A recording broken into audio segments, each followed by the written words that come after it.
I don't know the exact quote that you used, but you said something along the lines of the more you're in flow, the better your life is.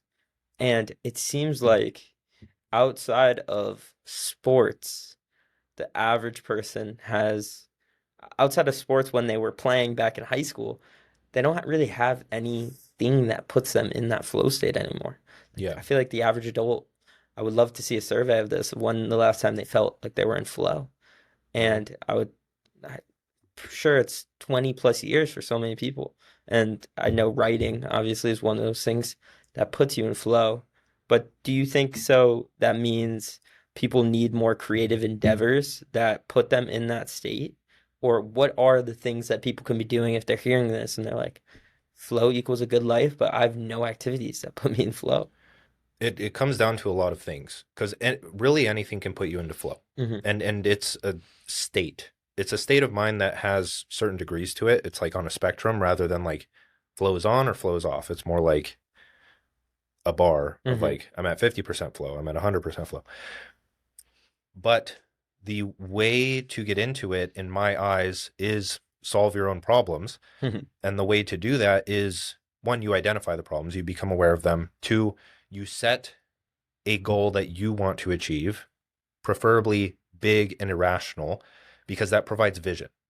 Some people are against like big and irrational goals because they think they don't serve a purpose or they're just too far out there when that's not the purpose of setting the goal itself. You're not really too focused on that in achieving that Hmm. because the gap between you and it is so far. You don't have clarity. It's like that's level 100, you're level 1. That's a bad recipe just with nothing in between. So what it does is it provides vision, and that's arguably more motivational than a small goal, where my big goal to in 2 years have six pack abs, be laying on the beach, look amazing, attract all the women, whatever it may be. Like you can fantasize all day long.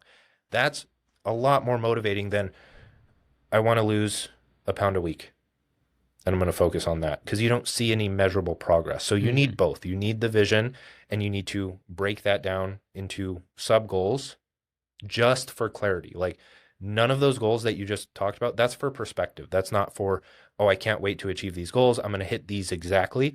It's to gain clarity. It's to understand the path. It's to understand what you need to do and what you need to learn and what you need to educate yourself on.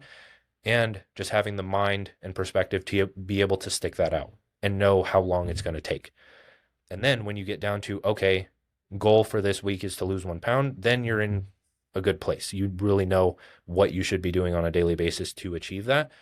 But then you repeat this for each domain of your life in a manageable fashion, Hmm. where people that have more time on their hands, like kids that are in school or like during summer or something like that, young people have a lot of like a lot of them take for granted how much time they have and they could fill it with getting into flow state by doing these things. And so you can set a goal for health. You can set a goal for business. You can set a goal for relationships if you want, and health, wealth, relationships, happiness. So you can possibly set one for spirituality. But then with each of those things, now you have a challenge and responsibility that you can take on, and your actions have to follow that, and you have to adopt the identity over time in order to become that person. Hmm.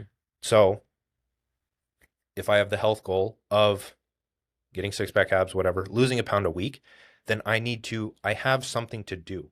I have a vision and motivation and clarity on how to get there. And that is where I'm focusing my actions and what I'm actually doing. So, first thing I need to learn is like, how do I eat in order to do that? What are the fundamentals of all of that stuff? And when you have that meaning and intention behind your actions or the things that you're consuming, it becomes a lot more meaningful rather than like, oh, I know that learning about nutrition is a good thing to do, so I'm going to do it, but I don't really have anything to apply it to. I don't have the goals broken down. I don't have the perspective, the frame from which I can perceive this information so I can extract something important that applies to the goal and then start experimenting with that thing and slowly start building that feedback loop of results day in, day out that keeps me going. And slowly it just becomes habit and identity.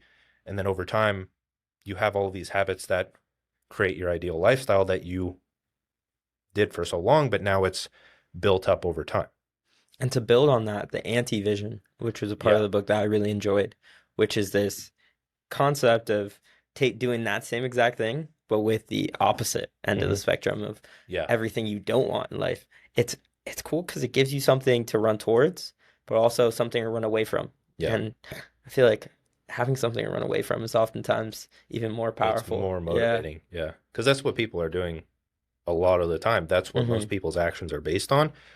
Tying it back to like survival and identity is like people are in fear to go to the job or see their boss or be graded at school or at work. And so when they're off school and work, they do everything to kind of hide from that, Hmm. right? They distract themselves, they'll watch TV too much or whatever it may be. Like all the actions are different.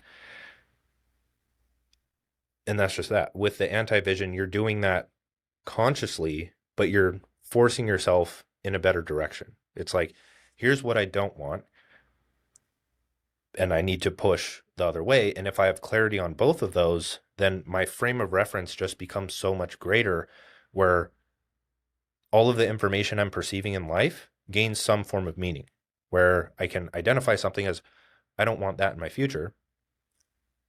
And that kind of just gets stored. And so the next time an action comes up where you're faced with a decision related to that, you're going to make a better decision. And the same thing goes for having the vision where it's like, I want that in my future. You take mental note, it starts to build up. And then again, it's all just framed around human behavior and decision making because that's really all that matters. Hmm. Everything else outside of that, all of the speculation and vision building and goals is to create the perspective that will allow you to perceive situations in a way that leads to decisions that lead to that ideal future.